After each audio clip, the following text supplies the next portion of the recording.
We are pleased to welcome in now Irish international, North Carolina Courage midfielder. She's a 3-time Shield winner, 2-time Challenge Cup winner, also a 2-time NWSL champion, Denise O'Sullivan. Denise, welcome in. How are you? I'm good. How are you guys doing? Thanks for having me on. I appreciate it. Yeah, we are great. We're great because we're living in the past, and kind of it's fun to be here because 2018 NWSL Championship featured your team, North Carolina Courage, taking on the Portland Thorns in an absolute dominating fashion. The Courage win 3-0. You were a huge part of that team, that winning season, but specifically about that final, Denise, what do you remember? Yeah, it was crazy. I was only with the team at the time for like a year and a half. And it was incredible. Just remember being in Portland, being part of the final was obviously absolutely amazing, being in my second year with the Courage. But in the game itself, I just remember the Portland fans, like they were crazy in a good way.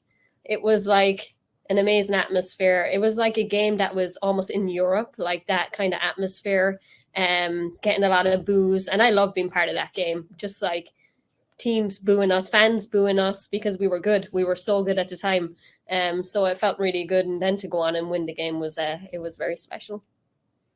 I love that you're touching on the game environment because at this point in NWSL history, the typical trend is to announce a predetermined site for the NWSL championship.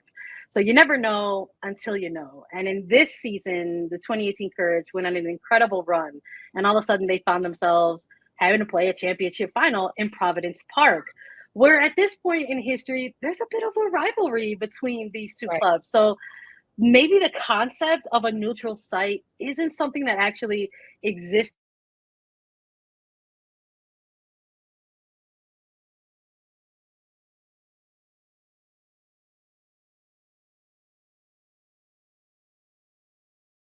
for you all mentally or anything going into this game, knowing that it might have been a little bit of a hostile crowd? I don't think so. I think it made it more exciting, especially for me as a player, as an individual. I like being part of those environments. It's what we want to be part of, just the atmosphere in the stadium, the fans being rowdy, especially Portland fans. They hated us at the time. They still do. That's okay. um, but like I love being part of that environment. It gets, especially for myself, it gets me hyped up. You want to be going in winning tackles, winning challenges. It's just an exciting. So it didn't change anything for me, and I don't think it changed anything for the team at all. We were just very excited to be part of the championship again. Denise, you've been a part of games where there are huge crowds on both sides cheering for you and cheering against you. Which one do you like more? Silencing a crowd that's booing you or getting a crowd louder? That's a tough question. I think I like maybe both. I don't know. Obviously, we love our own fans, and playing here at the Courage at WakeMed is really special, especially when we have a full house. Having our own fans back us is really, really special. But as I said, that rivalry and having those fans that don't like you, that gets me going too. It gets me so hyped up for the game. So I would definitely say both. I love that. And we hear that pretty often. I think sometimes when we chat with players, especially when we're recapping kind of like this first decade or era of NWSL, that there was part of this lore around going to Providence Park as the opposing team because you wanted to have that experience of like the big crowds and maybe kind of knowing that you can go up against a little bit of a hostile crowd. And I mean, what a performance because your team ends up with an incredible scoreline, a 3-0 shutout for this championship victory. I mean, we're already talking about all of the environment around this day. So what did the celebrations look like and feel like for you as you all won this championship?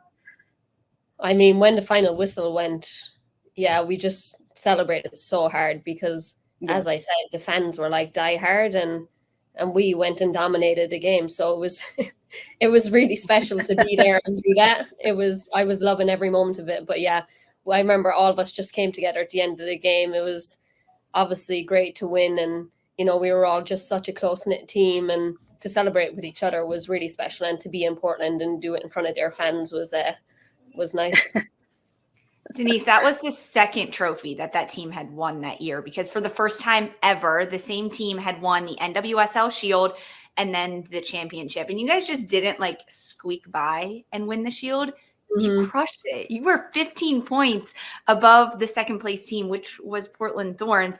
And then, of course, you win the NWSL championship. What was it about this group, whether it was the camaraderie off the field, how close-knit you were, or actually the style of football that you played that allowed that to happen for the first time ever?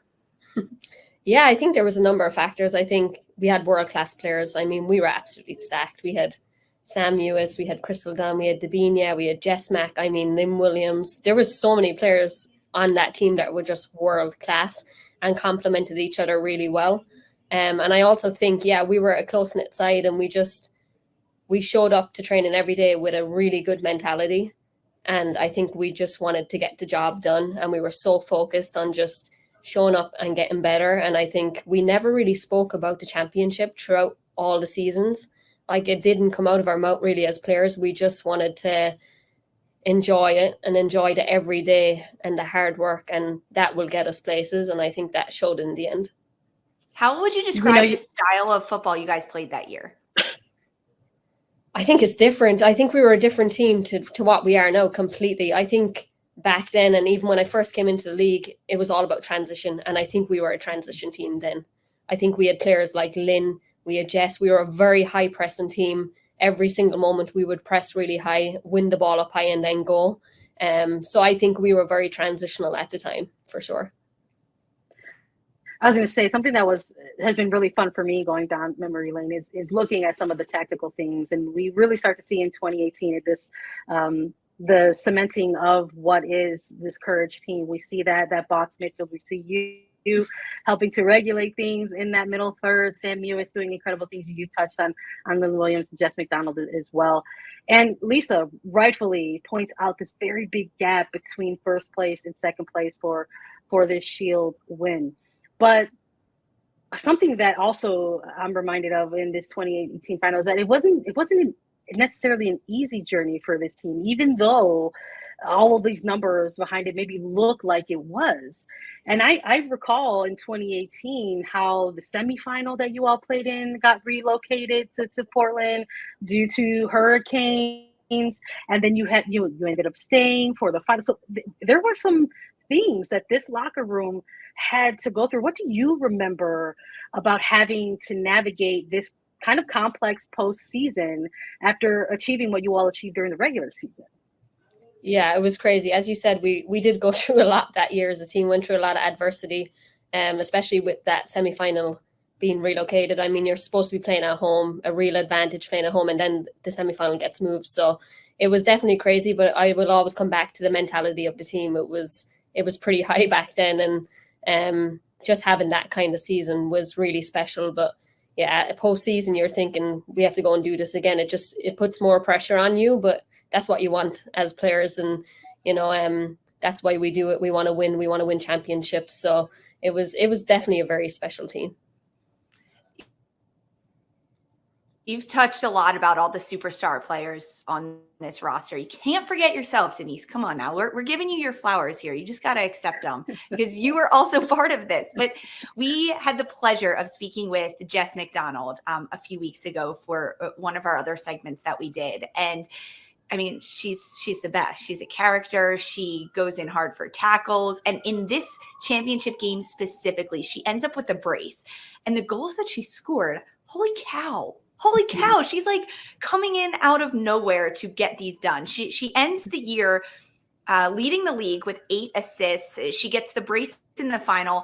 But what do you remember about Jess in 2018? Was there a moment or a goal that happened where you're like, oh my goodness, and like she does it? Because I'm watching her, there are so many moments for me like that.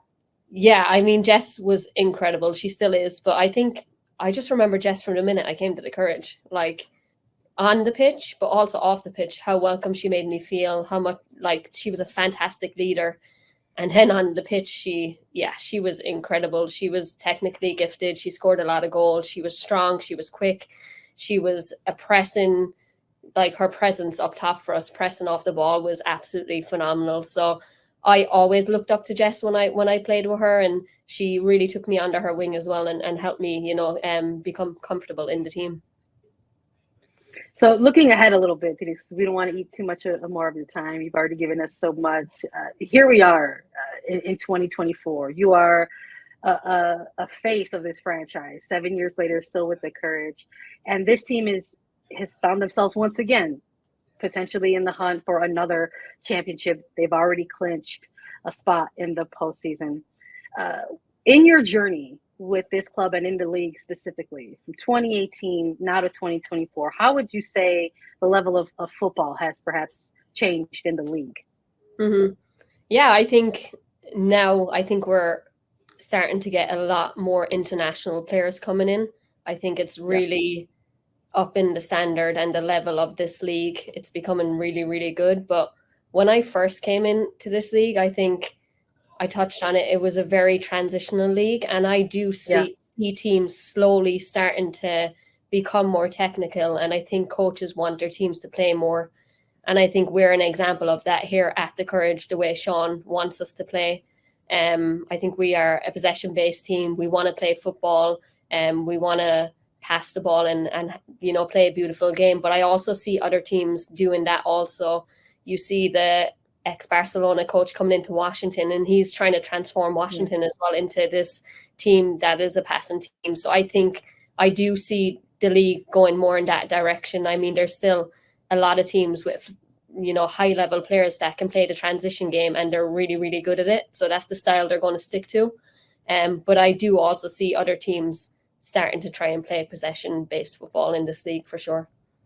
It's really fun to have watched this evolution of the NWSL go from being so physical and so transitional to still having elements of that, but really teams being able to wield them in certain positions and areas and moments of the game when they can, and they can take advantage of it. North Carolina was on the forefront of taking this league into being more possession oriented, and a lot of that going to Sean Nahas, but a huge testament to the players, right? Like, because you've had to also adjust your game and develop and change into so much of that.